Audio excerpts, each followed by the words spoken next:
Pessoal, boa noite para mais um vídeo. Tô vendo que a minha cara tá bem cansada, né? Mas é o final do dia de trabalho. Hoje eu gostaria de começar a conversar com vocês sobre uma história da mitologia. Conta que o deus Apolo, o deus da luz, da sabedoria, teve duas filhas. Uma era Ígia. Ígia, que quer dizer aquela que limpa a sanidade, que deixa tudo bem organizado.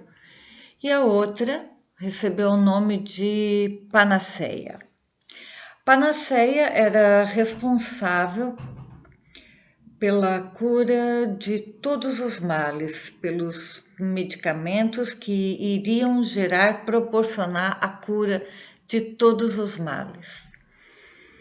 E hoje eu gostaria de conversar com vocês sobre a panaceia que há em cada um de nós, que reside no nosso cérebro, que ele é um multiprocessador de dados, né? Então, de acordo com como nós processamos os dados que vêm da interferência do meio externo, nós processamos um estado saudável de viver ou um estado patológico de viver. Porque os nossos sentidos, eles absorvem e nos dão dados para que o sistema nervoso central, manifestado através da nossa casa mental, processe dados. Então, vamos supor que num determinado dia de chuva, de frio, como está hoje, porque hoje está bem frio, né? E então, supomos que acordássemos de manhã e abríssemos a janela e disséssemos assim: puxa vida, que dia frio, que chuva! Ai, dá vontade de voltar para a cama e se aconchegar. Que coisa mais chata, se encher de roupa, a gente parece um robô quando sai na rua, né? E é muito ruim esse cheiro de mofo que dá na casa quando não dá sol. Imaginemos só. E se na janela ao lado alguém abre e visualiza a mesma paisagem e diz assim: puxa, que dia, hein? Que dia gostoso! Ai, gostoso para ficar na cama, gostoso para colocar uma bota, um agasalho bem forte, assim, bem quente, dar uma caminhada. E sente esse cheirinho de terra molhada, que a chuva quando bate na terra dá um cheirinho tão gostoso que a gente não sabe nem identificar. Imaginemos nós, estas duas pessoas, expectando a mesma paisagem e como estão emitindo substâncias e sensações visuais diferentes. O que será que os nossos olhos observariam e levariam para dentro quando nós olhamos a paisagem e logo achamos que não está bom? Que tipo de hormônio nós deliberadamente acionaríamos? Provavelmente uma produção um pouco maior de cortisol, de adrenalina, que vai encharcar o nosso corpo de substâncias que vão gerar um padrão de desconforto, de ansiedade, de desentusiasmo. Não geraríamos através do nosso olfato, porque o olfato ele é um instinto tão básico que ele está extremamente ligado a todas as nossas ações. E quando nós sentimos um aroma, algo que nos dá um prazer muito grande, nós liberamos um hormônio chamado ocitocina, chamado o hormônio do prazer, da sensação do amor, da paixão. Então, aquele que relaciona a sensação do olfato com cheiro de mofo, de umidade, não vai gerar um bom padrão de concentração de ocitocina. E aquele que vai sentir o cheiro do aroma da terra, vai sentir uma emanação de paz, de alegria, que muitas vezes conscientemente nós não sabemos detectar. Aquele que vai encontrar o dia e fazer uma cara séria, nem vai sorrir para o dia, vai deixar de elaborar determinadas enzimas, que uma delas é a grelina. A grelina é um hormônio que alerta o nosso cérebro que nós estamos com fome, vontade de tomar um café, de nos alimentar de manhã. E a outra pessoa que visualizou a mesma paisagem, produziu uma concentração ideal de grelina e mandou para o sistema nervoso central dizendo: é hora de uma refeição matinal, de uma boa refeição matinal. Então vamos nos alimentar. E isso vai acontecendo.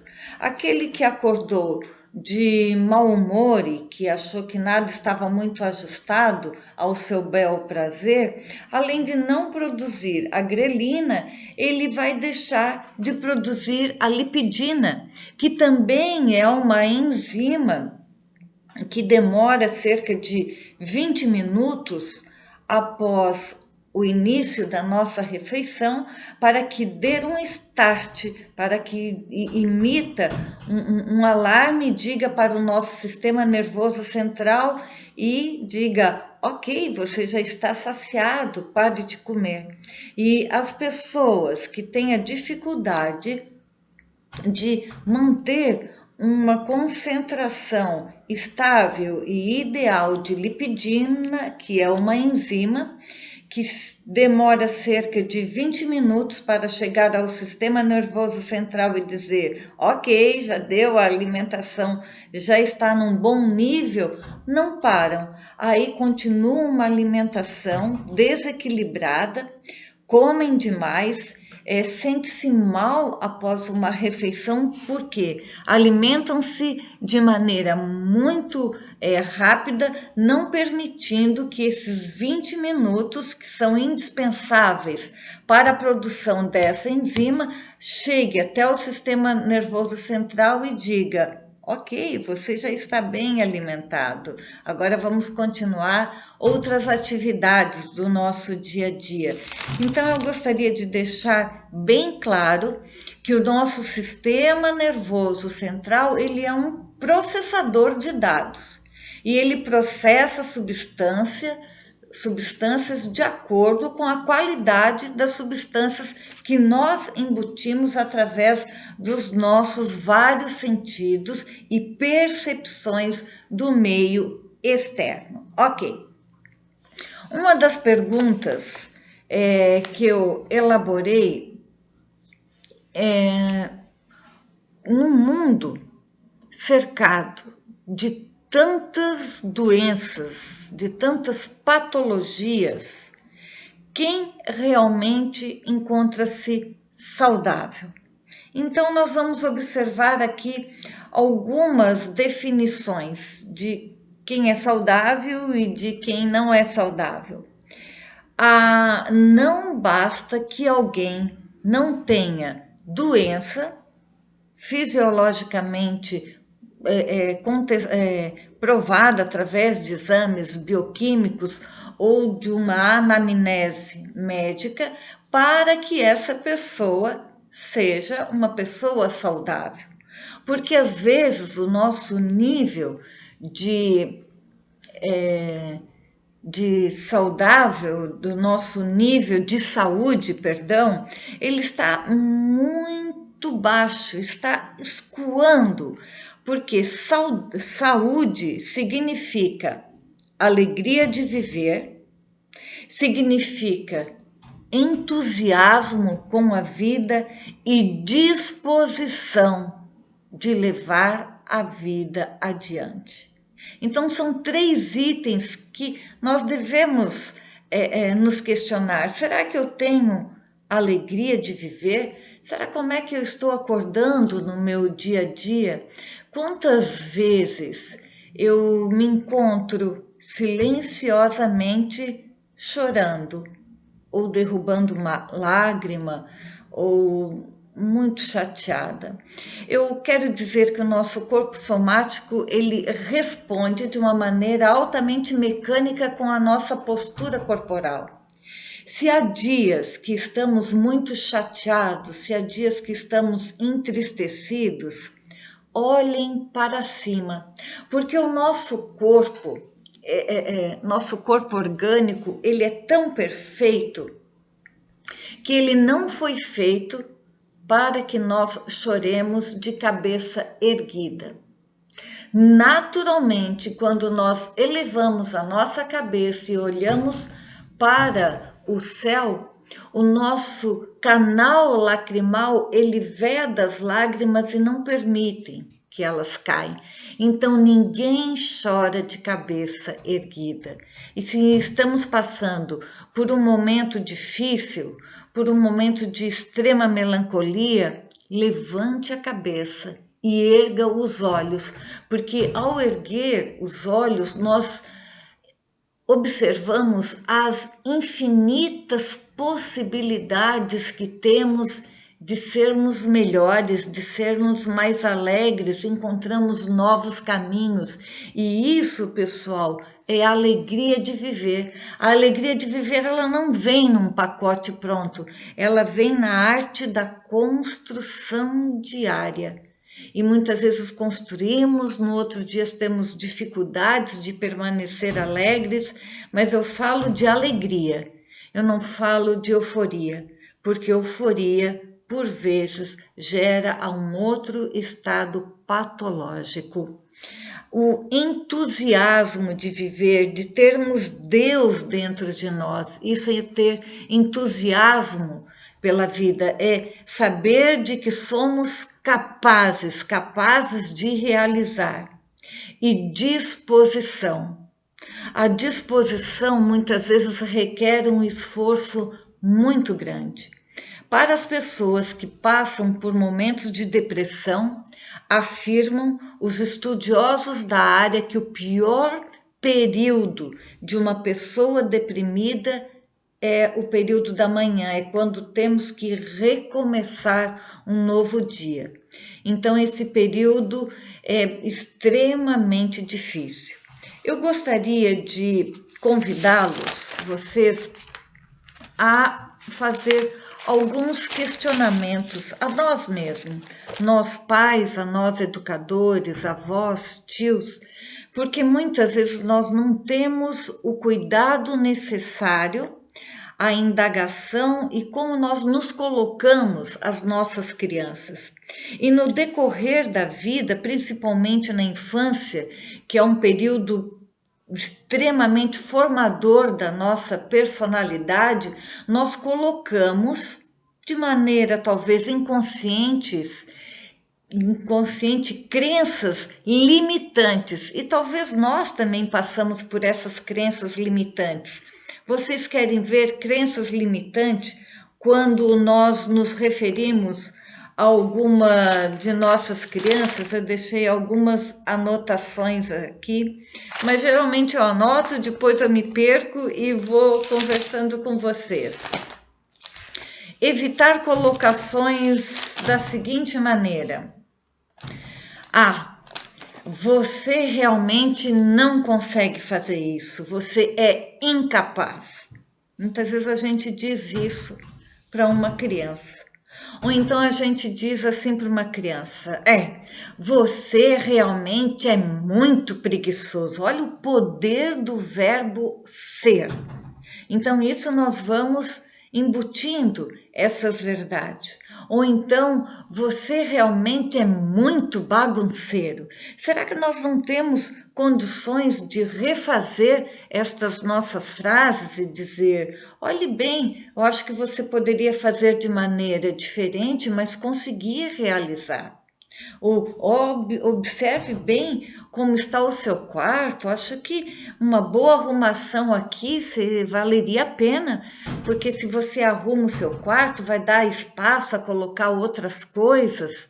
Nem precisamos falar que o quarto, a casa, ela demonstra a organização, o padrão de organização ou de desorganização que cada um de nós carrega, mas então são pequenas frases que nós vamos colocando aos nossos pequenos, aos nossos adolescentes e vamos criando crenças limitantes e que muitas vezes na nossa fase adulta, nós acreditamos que somos incapazes de encarar a vida, que todo problema é uma grande dificuldade que nós não conseguimos equacionar e que a vida é difícil. E para quebrar essas crenças limitantes, nós temos que dar novos significados à vida.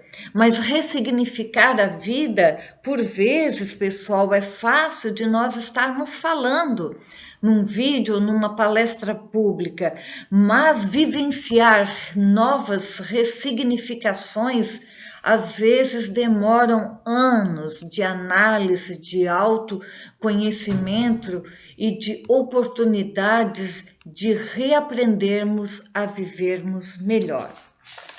Outro dia eu estava observando que nós temos na nossa cultura uma grande dificuldade de entender o processo saudável da vida, mas é que isso está embutido na nossa maneira social, política, econômica e cultural de nós observarmos a própria vida. Observe a nossa sociedade contemporânea, né? Nós temos um Ministério da Saúde, não é assim? O Ministério da Saúde, mas o Ministério da Saúde cuida das doenças. O quanto que o Ministério da Saúde deveria promover a saúde, a prevenção, cuidar da prevenção da doença. E me parece que está um pouco trocado, então deveria ter o Ministério da Saúde e talvez até um Ministério da Doença, mas então a gente confunde as coisas.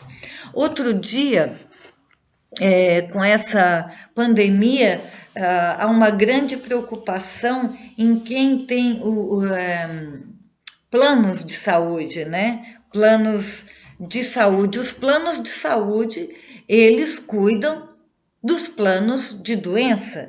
Então, outro dia eu estava verificando planos de saúde. Então, tem vários tipos, vários preços, depende da sua idade, né? Depende de uma série de coisas. E tinha um que era o Golden, né? O ouro, plano de saúde ouro.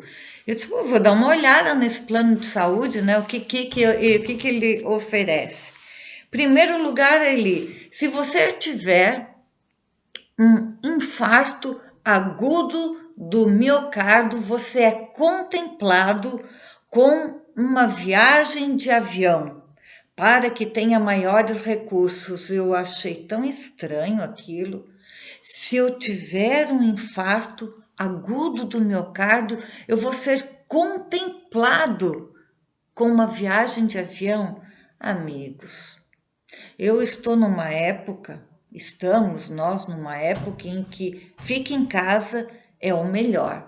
Mas quando isso acabar, eu quero ser contemplado com uma viagem para um lugar muito bonito.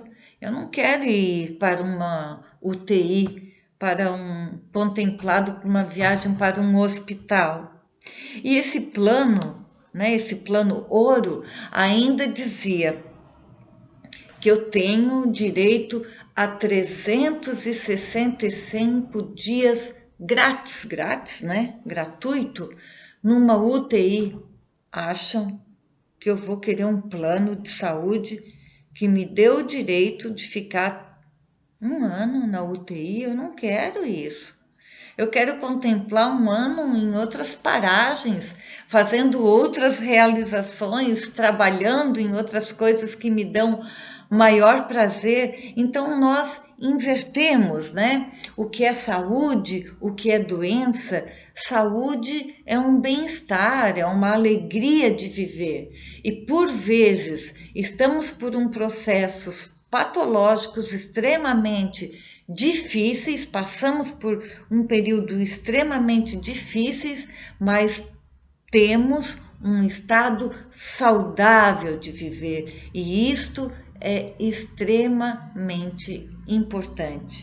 Então, saber o que nós estamos colocando para dentro da nossa mente faz com que a gente eleja um padrão de vida mental melhor.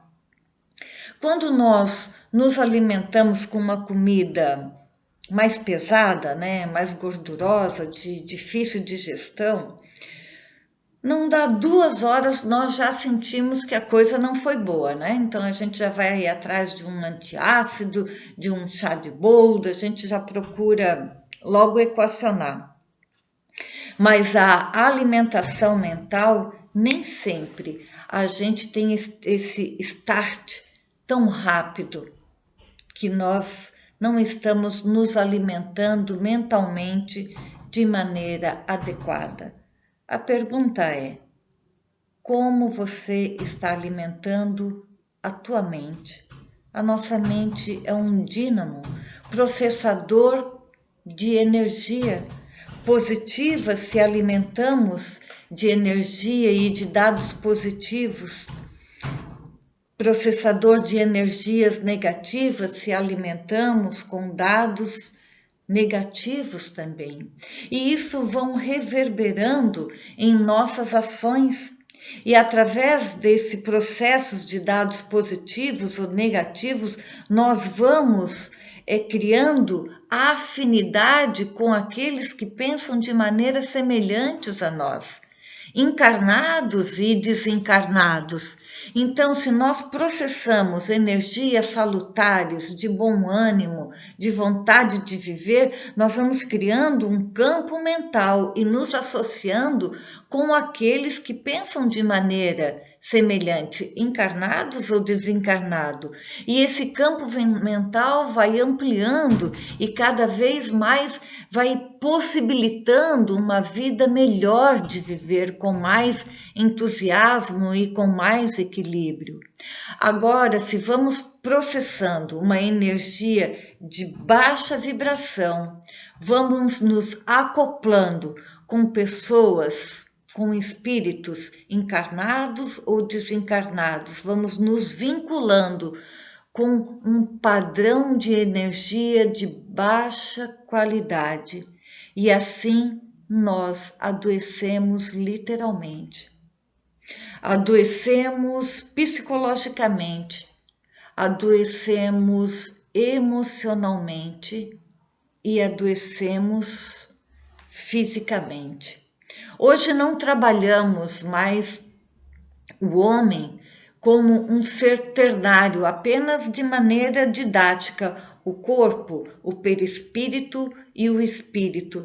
Estamos nós três juntinhos. Somos um ser ternário, mas que um reverbera no outro. Então, se o teu corpo mental manda sinal de que não está bem, observe a tua casa mental. Comece a fazer limpezas, permutas de pensamento. Se adquire o hábito da monoideia perniciosa e má, comece a fazer permutas por pensamentos mais leves, por pensamentos mais saudáveis. Porque esses pensamentos saudáveis, eles vão reverberando no teu campo mental e vão atingindo as pessoas que coabitam contigo, que trabalham contigo e todo o cosmo, toda a harmonia, todo o cosmo, todo o universo vai vibrando melhor. Em contrapartida, se acordas pesado e mal-humorado, se acha que o dia não vai dar certo e de que a vida está muito pesada e muito difícil, produz em ti uma quantidade exacerbada de ansiedade por problemas que muitas vezes nem acontecerão, mas a ansiedade já está produzindo em ti, uma quantidade de substâncias que vão promover taquicardias, que vão promover um nível de distonia somática no plexo cardíaco e que vão dar medo, angústia, vontade de não estar vivendo esta vida que você está vivendo.